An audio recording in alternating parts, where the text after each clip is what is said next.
It's an amazing mission to be able to bring the healing powers of the outdoors to young people in the inner city, specifically Chicago.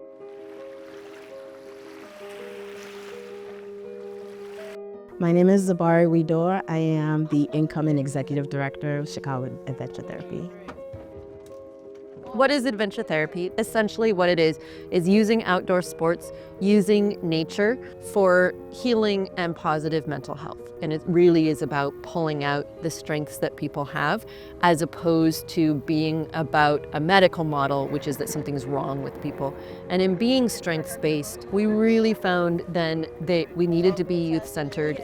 I first got involved with CAT when I was an 8th grader going into high school, and there was a college and career fair being held in the gym of the school that I was going to attend. So I walk into the gym, and one of the first things I see is a red kayak, and Andrea's there. She has maps and charts and radios, and I'm just like, what is this? I thought this was a college and career fair. And I looked over and I said, I'm gonna be a part of that. Like, that's what I want to do. When I first met Kat, I was like 1 foot in, 1 foot out of the gangs. I could say what really helped me, it was the sports, the outdoor adventure. I went camping with them at Devil's Lake for the first time camping, first time climbing outside, and coming back to Chicago made me feel a little sad. You know, I was like, maybe this is what I need. You know, a lot of these kids don't know outside of Chicago. They're only engaged in negative activities, so that's all they know. Kat focuses on creating these safe spaces and welcoming people. The therapeutic piece about Chicago Adventure Therapy is we have the staff that make it comfortable, you coming in and make you feel like your family, you know? And then comes the activity, the kayaking, the rock climbing. It builds character, and it helps you overcome fear. It helps you become social. It's a lot. Apostle Islands.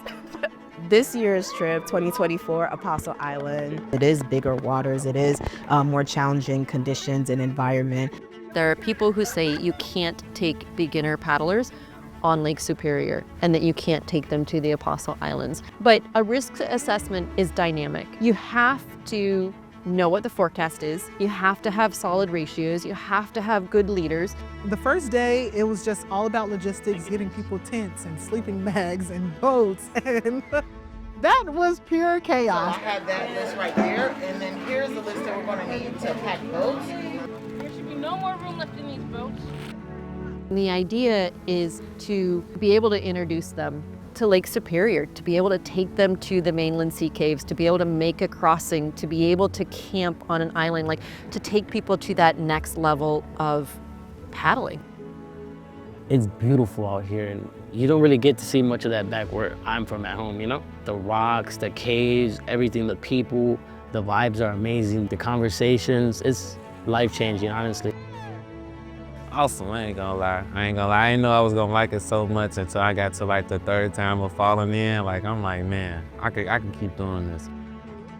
Healing can be done in multiple ways. You can heal someone physically as a doctor, but you can also heal them emotionally and holistically heal them. Adventure therapy actually is really effective. Speaking as a former participant, I have overcome obstacles in my life where I'm engaged in negative activity, switching off to becoming a full leader.